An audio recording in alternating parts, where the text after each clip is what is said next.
have to be your biggest fan.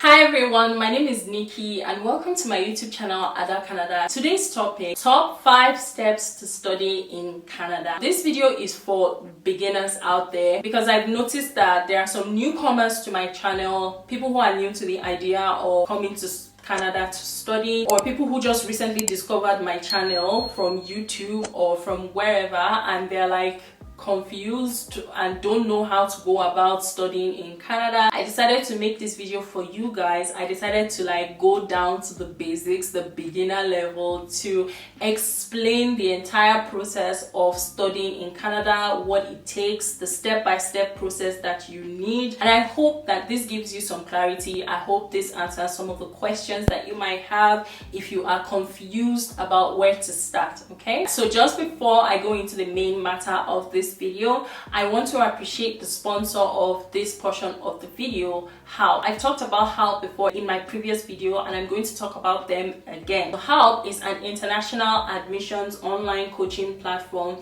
that brings your dream of studying abroad closer to you. Halp is committed to helping you as an international student study abroad in your dream college or university anywhere within Canada, the United States, the United Kingdom and Australia. They are equipped with a solid team of international coaches who live and work in the countries you'll be studying in to make studying abroad easy and accessible. The service is digital, it's very easy to use. You have access to your coaches via WhatsApp, or you can even schedule video calls or even phone calls. You can contact your coaches via WhatsApp. You can use your phone or your tablet or your computer to reach out to your coaches. So it's really very easy to use. All you need is an internet access. With Halp, you have a 96% chance of getting admission into a school in Canada. This service is completely free of charge. There's no monthly subscription, no added fees. In order to sign up, I'm going to have a link on the screen and also in the description box and in the comment section that you can use to sign up. You sign up by creating an account, which is very easy. Once your account is already set up, you move on to complete your profile by answering some questions about yourself, and this just tells them who you are and what you're interested in studying and also your level of education. Once you have completed your profile by answering those questions, a coach is going to contact you within the next 24 hours. I had the opportunity of meeting and talking to one of the coaches one-on-one through a video call, and I do want to say that these people are legit, okay? They are dedicated to making this process work for you. They are dedicated to making this a seamless process from start to finish. They will help you submit your application for admission. They will help you get scholarships. They will help you review all the documents that you need for your study permit. And once you've gotten your study permits, they can help you look for flights to come into Canada. They can help you look for accommodation. They can help you set up bank accounts. They are there to make your life easy, basically. So if you are a newcomer to my channel, if you're new to the idea of studying in Canada, there are so many of you out there who have asked me to apply for admission for you guys. And I told you guys that I don't do it, but Halp is there to do it for you. Okay, so they are there to provide you with those services of applying for admission all the way up to getting a study permit to come into Canada. I do recommend them. I'm going to have my link up again on the screen and in the description box. Please sign up using my link and get started with your admissions processing. Thank you so much to Halp for sponsoring this portion of the video. Alright, now so moving on to the main part of this video. The first step to study in Canada is to find a school or a program that you are interested in. Now this is where you have to take your time, do some research, figure out what you want to study in Canada, and then browse the schools, browse options, different schools in Canada that are offering whatever it is that you want to study. I also want to encourage you to have alternative choices, so don't just limit yourself to one particular program. For example, if you are interested in studying engineering, your first choice could be chemical engineering if that's what you want. Your second choice could be biomedical engineering. Your third choice could be civil engineering. This is just an example. It's always good to have alternative choices because then it just makes it such that you're not limiting yourself, because when you limit yourself, there's a tendency to be narrow. But when you expose yourself to different choices, you have like more possibilities, you have more options to choose from and more things to explore. Also, when you're doing your research, I do want to encourage you that whatever school that you're interested in, please make sure the school has a DLI. Those of you who are beginners or don't know what a DLI is a designated learning institution. This is a number or a code that is assigned to Canadian colleges and universities. Basically, schools that have a DLI means that that school is actually recognized by Canada, it's accredited. Whatever school that you're interested in, make sure that that school has a DLI. And it's not just having a DLI, make sure that the school actually offers programs that are PGWP eligible, which is postgraduate work permit eligible. So whenever you're choosing a school, don't just choose a school for the sake of choosing a school. Don't just choose a school because it seems like so many people are going to that school, or this is a program that you have. Like, you have to dig in deeper and make sure that the school that you're attending offers the chance for you to apply for a postgraduate work permit when you graduate from that program. Not all Canadian institutions offer PGWP eligible programs, meaning that not all Canadian institutions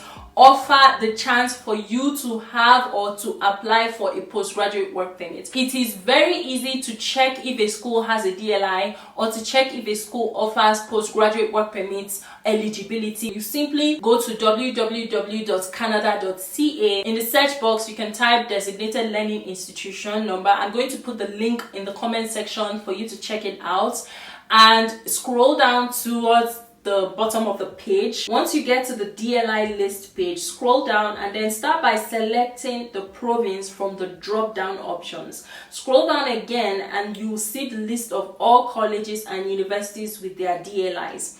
Also, you can look to the right. On the right hand side of the table, you will find the column that tells you if the school offers postgraduate work permit eligible program. You can also type in the name of the school you're interested in to save time, so that it takes you directly to the DLI and PGWP eligibility information. Guys, if you don't take anything else away from this video, please make sure that whatever school you're interested in has a DLI and also offers PGWP eligibility, meaning that you can apply for a work permit once you have graduated from that school. Because the last thing you ever want is to come study in a school that you won't be able to get a work permit once you graduate. All your efforts will be wasted, especially if you want to stay back in Canada, get a job and start building a life and a career. Let's be guided on that front. Second step to studying in Canada is to create a budget. Let me tell you something, guys.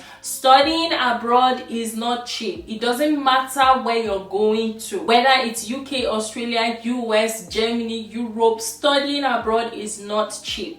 Alright, studying in Canada is not cheap. I must confess, I must tell you, it's not cheap. So if you are interested in studying in Canada, if truly Canada is your number one choice, then I would advise you to create a budget. Ask yourself questions. Can I afford to study in Canada? What is my financial capacity at this moment? Is this something that I can do? If you don't get a scholarship, can you still fund your education, right? These are pertinent questions that you should really ask yourself. There are so many of you out there who depend solely on a scholarship in order to come study in Canada. While it's a good thing to lean on scholarship because it helps offset the cost of education, most times with a scholarship, it does not cover your accommodation, it does not cover transportation, it does not cover feeding. So you still have to be able to fend for yourself. You still have to be able to take care of yourself in some way, form or the other while you're studying in Canada. So you really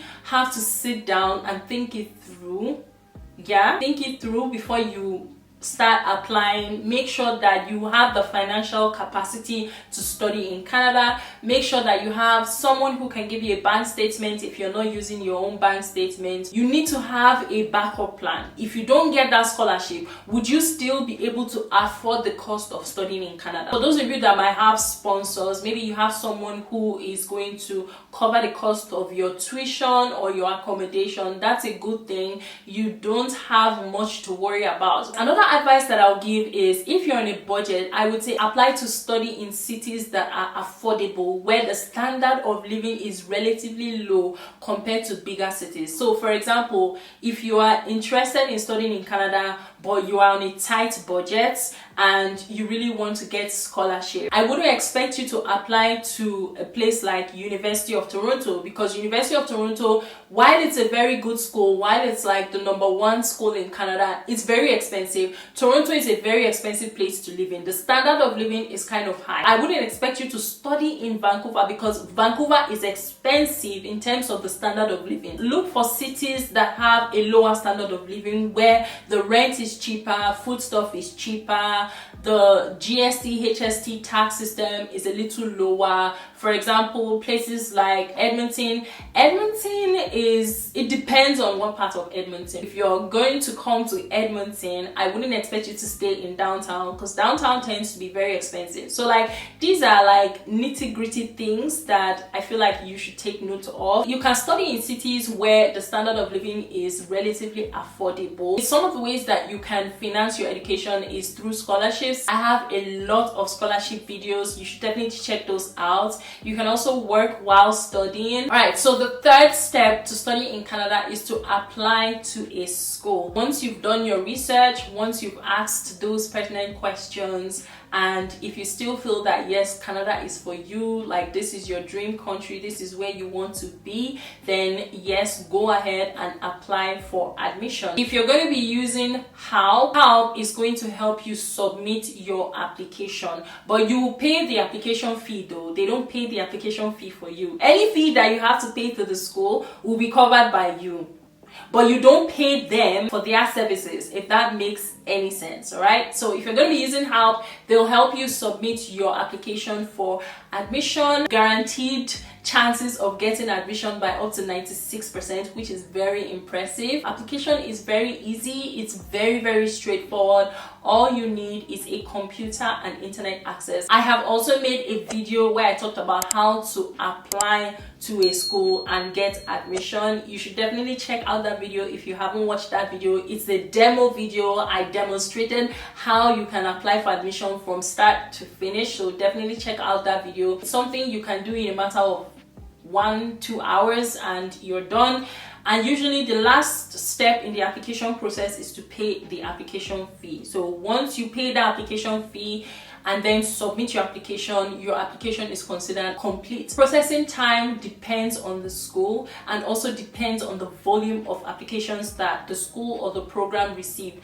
But usually processing time is around anywhere from 1 to about 4 months in order to get an admission decision from the school. Other things to note is that when you are filling the application form online, please ensure that the information that you are providing is accurate, because if you falsify any information, they are going to cancel your application and probably blacklist you from that school. So always make sure that your information is very accurate. Make sure that whatever it is that you have in your credential is what you are using to apply. You're also going to need your transcripts from your high school and also from your post-secondary institution where you did your bachelor's or your master's, depending on the level of education that you're going for. If you are fresh out of high school and you've never been to university before, then you're going to need your high school certificate or your high school transcripts to apply for admission. For those of you from Nigeria, all you need is your WAEC result, or from other parts of West Africa, you need your WAEC result. If you are applying for a master's degree, then you're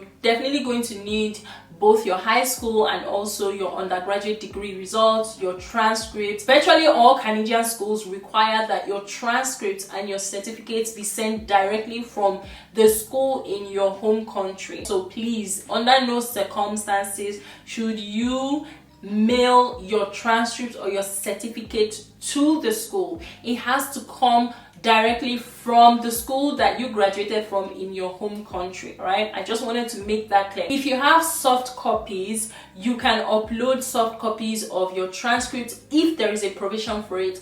But at the end of the day, the hard copy of the transcript or the hard copy of the certificate has to come from the school that you graduated from. The fourth step to study in Canada is to apply for a study permit with IRCC. This step usually happens after you've gotten admission. When a school in Canada gives you admission, it comes with some extra information on the next page. So the first page of the admission is the admission letter congratulating you for getting admission. The next page has some extra information that you're going to need to apply for the study permit. For example, your full name, the details of your program, what you're coming to study, the intake year, which is the year or the session, academic session that you'll be starting, the DLI institution, the tuition, right? The cost of the program that you're coming to study.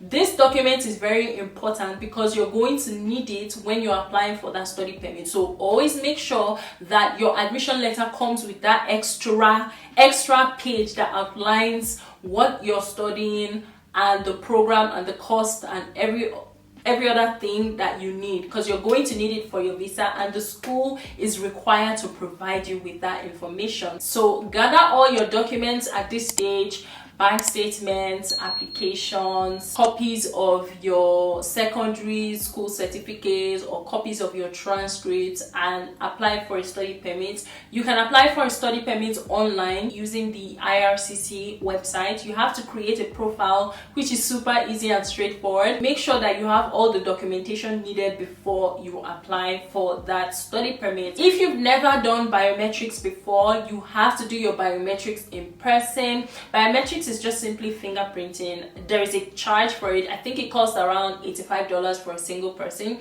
So there is a charge for it if you've never done biometrics before. If you've done biometrics before with Canada, biometrics is valid for 10 years. So I'm saying this for those of you who probably have applied before and maybe for some reason it didn't work out and you decide to apply again. After you've applied for a study permit, the processing time kind of varies, anywhere from 2 to 3 to sometimes 4 months before you get a decision. Once you've submitted your application for study permits, they will contact you to go and do your medical exam. So you have to go to an approved hospital, a hospital that is actually approved by IRCC to conduct medical exams for immigration. If your application is successful, then they're going to ask you to send in your passport so that they can stamp the study visa. They're also going to attach a letter of approval. You're going to use the letter of approval and the study permit that is stamped in your passport to come into Canada. When you come into Canada, before you leave the airport, you have to clear with customs and border services, and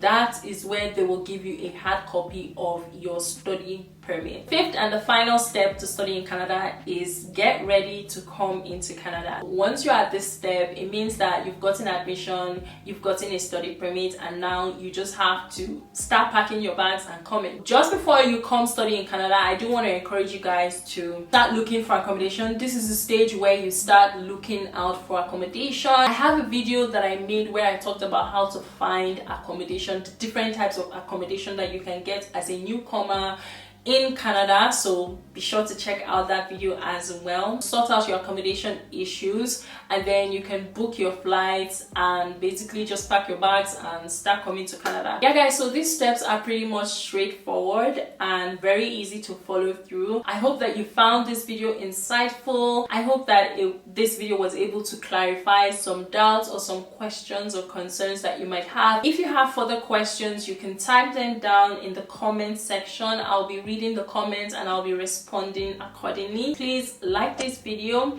give it a thumbs up if it did it for you, subscribe to my channel, hit that subscribe button. Let us make this algorithm work in my favor. Also turn on your notifications bell so that you will be notified every time I make an upload. Yeah guys, I will see you guys in my next video. Stay safe.